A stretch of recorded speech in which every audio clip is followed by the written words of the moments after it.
नमस्कार दोस्तों, मैं हूं आपका दोस्त संपत लोहार एक और नए वीडियो के साथ नई जानकारी के साथ। मित्रों, आज धर्म, अध्यात्म और संस्कृति में हम चर्चा करेंगे एक बहुत ही महत्वपूर्ण व्रत के बारे में, और वो है रमा एकादशी का व्रत। यानी रमा एकादशी कब आती है, इसके पीछे जुड़ी हुई पौराणिक कथा क्या है, वो सारी जानकारी हम आपके बीच में साझा कर रहे हैं, जो हमारी आस्था, जो हमारी मान्यता पर आधारित है। मित्रों, जैसा हम जानते हैं कि एकादशी का व्रत अपने आप में महान पुण्यदायी है। इस एकादशी के व्रत को करने से मनुष्य के सारे पाप नष्ट हो जाते हैं और अंततः एकादशी के व्रत के प्रभाव से मनुष्य को मोक्ष की प्राप्ति होती है, और जो कि हमारे जीवन का अंतिम लक्ष्य है, मोक्ष की प्राप्ति करना। एकादशी हर महीने में 2 बार आती है, कृष्ण पक्ष की और शुक्ल पक्ष की। अब एकादशी चाहे कृष्ण पक्ष की हो या शुक्ल पक्ष की, दोनों का ही परिणाम महान पुण्यदायी है। कई यज्ञों का फल मिलता है। कई बार हम कहते हैं कि कई अश्वमेध यज्ञों का फल मिलता है। यानी कि बहुत ही पुण्यदायी है एकादशी का व्रत, और दोनों ही पक्ष की, चाहे कृष्ण पक्ष हो चाहे शुक्ल पक्ष हो।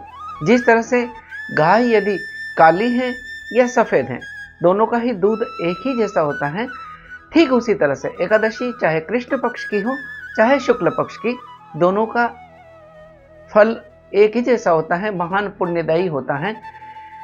एकादशी में जैसे जहां हम भगवान श्री हरि विष्णु की पूजा करते हैं, माता लक्ष्मी की पूजा करते हैं, और इनकी कृपा से हमारे सारे कष्ट और पाप दूर हो जाते हैं। इससे एक कथा, एक एकादशी आती है जो कार्तिक मास में आती है। कार्तिक मास के जो कृष्ण पक्ष की एकादशी आती है, उसको रमा एकादशी कहते हैं। इससे जुड़ी एक पौराणिक कथा आती है जो हम आपके बीच में साझा कर रहे हैं। एक बार धर्मराज युधिष्ठिर भगवान श्री कृष्ण से कहते हैं कि हे जनार्दन, कार्तिक माह की ये कृष्ण पक्ष की एकादशी आती है, उसे क्या कहते हैं, उसका क्या फल है, और उससे जुड़ी हुई कोई पुरानी कथा हो तो बताइए। भगवान श्री कृष्ण धर्मराज युधिष्ठिर से कहते हैं कि धर्मराज, कार्तिक माह की जो कृष्ण पक्ष की एकादशी आती है, उसे रमा एकादशी कहते हैं। इस एकादशी से मनुष्य के सारे पाप नष्ट हो जाते हैं। इससे जुड़ी एक कथा आती है। एक बार की बात है, प्राचीन काल में एक मुचुकुंद नाम का राजा था। वह बड़ा ही धार्मिक स्वभाव का राजा था, पुण्यात्मा राजा था। उसकी मित्रता इंद्र से भी थी, और इसके साथ वो यम, कुबेर, वरुण इत्यादि भी उसके मित्र थे। वह विष्णु भक्त था। उसकी एक कन्या थी जिसका नाम था चंद्रभागा। उस चंद्रभागा कन्या का विवाह एक चंद्रसेन राजा के पुत्र शोभन से करा दिया जाता है, और इस तरह से चंद्रभागा का विवाह शोभन से हो जाता है। एक बार की बात है कि शोभन अपने ससुराल यानी मुचुकुंद के राज्य में आया, और उस समय रमा एकादशी आने वाली थी, यानी कार्तिक मास के कृष्ण पक्ष की एकादशी आने वाली थी। और ऐसी परंपरा उस राज्य में थी कि सभी लोग एकादशी का व्रत करते थे। राजा ने दशमी के दिन ढिंढोरा पिटवा दिया कि कोई भी एकादशी के दिन भोजन नहीं करेगा, एकादशी का व्रत रखेगा। यह बात सुनकर वह शोभन अपनी पत्नी चंद्रभागा से कहने लगा कि मैं तो बहुत दुर्बल और कमजोर हूं, मुझसे भूख सहन नहीं करी जाती, भला मैं इस एकादशी के व्रत को कैसे कर पाऊंगा। तब चंद्रभागा कहने लगी कि इस राज्य का नियम है कि हर व्यक्ति एकादशी के दिन व्रत करता है। यह मनुष्य ही क्या, यहां तो पशु पक्षी भी अन्न इत्यादि ग्रहण नहीं करते, अन्न तृण नहीं ग्रहण करते हैं। अगर आप इस व्रत को नहीं कर सकते हैं तो किसी दूसरे शहर में चले जाएं। तब वो शोभन यह सोचता है और मन में विचार करता है कि सभी लोग यहाँ पर एकादशी का व्रत करते हैं, तो वो भी ये तय करता है कि मैं भी एकादशी का व्रत करूंगा, और परिणाम जो भी हो वो देखा जाएगा। इस तरह से एकादशी आती है, रमा एकादशी आती है, और वो आधे मन से ही सही एकादशी का व्रत करता है। जैसे जैसे दिन बढ़ता गया, क्योंकि वो कमजोर था, दुर्बल था, भूख सहन नहीं हो रही थी, वो परेशान होने लगा, और इस तरह से सूर्य ढलने लगा, रात आने लगी। रात्रि में सभी लोग रात्रि जागरण करने लगे, भजन इत्यादि करने लगे। वह शोभन भी एकादशी का व्रत कर रहा था, यानी कि अन्न जल ग्रहण नहीं किया था। धीरे धीरे उसकी तबीयत खराब होने लगी और सुबह होते होते उसके प्राण निकल गए। इस तरह से शोभन मर जाता है। राजा सुगंधित लकड़ियों से उसका अंतिम संस्कार करते हैं, लेकिन चंद्रभागा सती नहीं होती, वो अपने पिता के यहाँ ही रहने लगती हैं और इस तरह से वो पिता के यहाँ रहने लगी। उधर शोभन अगले जन्म में मंदराचल पर्वत पर, जहां पर बहुत ही सुंदर एक नगर मिलता है उसको, शोभन को भगवान उसको एक बहुत सुंदर नगर देते हैं, जिस नगर के जो स्तंभ थे वो सोने के बने हुए थे, जिसके ऊपर कई रत्न जड़े हुए थे। उसका एक इतना सुंदर आसन मिलता है शोभन को इस एकादशी के व्रत के प्रभाव से कि उस आसन पर कई सारे स्फटिक मणि लगी रहती हैं। उसको चमड़ ढूंढने वाले लोग होते हैं, गंधर्व होते हैं, अप्सराएं होती हैं, और जब वो आसन पर बैठता तो ऐसा लगता है मानो साक्षात कोई दूसरा इंद्र हो।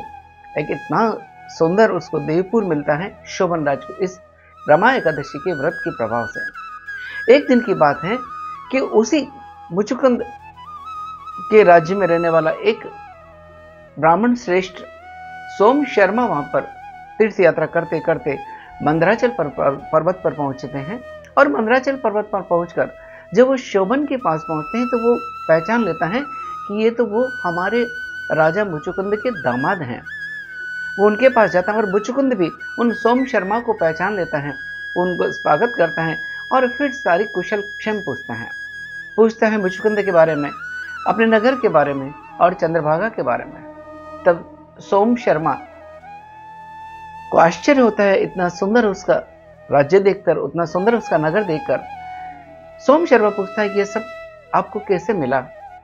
तब वो शोभन कहता है कि यह उस रमा एकादशी के व्रत का प्रभाव है, जिसके कारण मुझे यह सुंदर नगर मिला है, यह देवपुर मिला है, इतने अप्सराएं हैं, गंधर्व हैं, यह इतना अच्छा राज्य मिला है, लेकिन यह राज्य अस्थिर है, इसका कोई उपाय हो तो बताइए।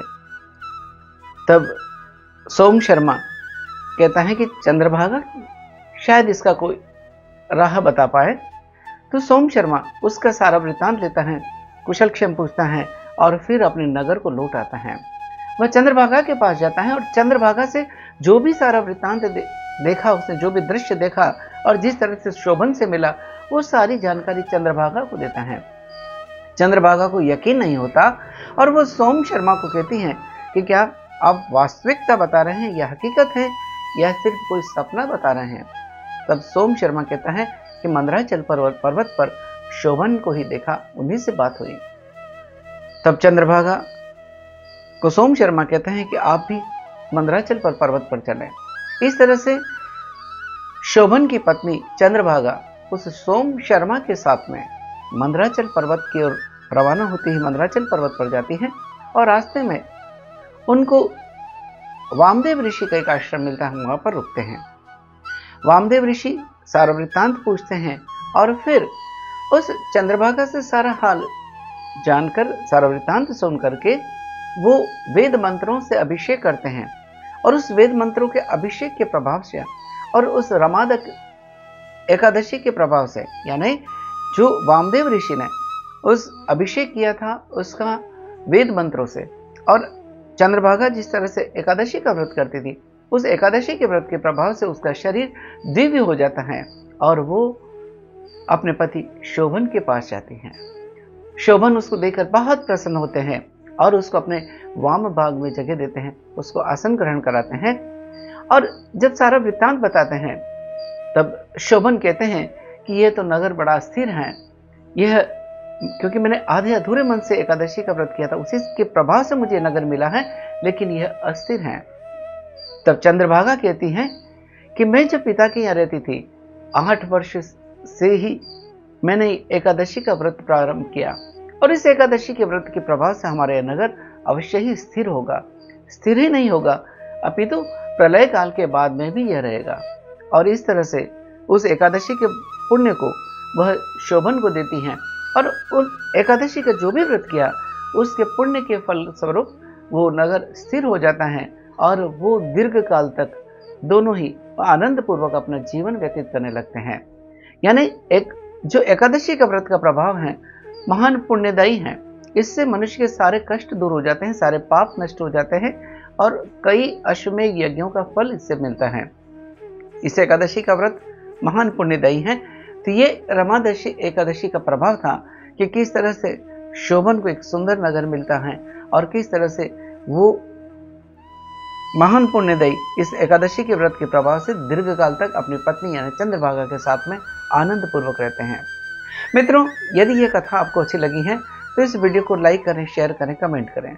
हमारा एक छोटा सा और विनम्र प्रयास रहता है कि जो भी हमारी परंपराएं हैं, व्रत हैं, त्योहार हैं या जो भी हमारी सनातन परंपराओं से जुड़ी जानकारी है वो संकलित करें और आपके बीच में साझा करें। अगर अभी तक आपने हमारे चैनल को सब्सक्राइब नहीं किया है तो आज ही चैनल को सब्सक्राइब करें ताकि आपके पास हमारे नए नए वीडियो की जानकारी शीघ्रता से और सबसे पहले पहुंच सके। इसी के साथ आपके दोस्त संपत लोहार को इजाजत दीजिए। जय हिंद, जय भारत, जय श्री कृष्ण। सभी को रमा एकादशी की शुभकामनाएं। सबका मंगल हो।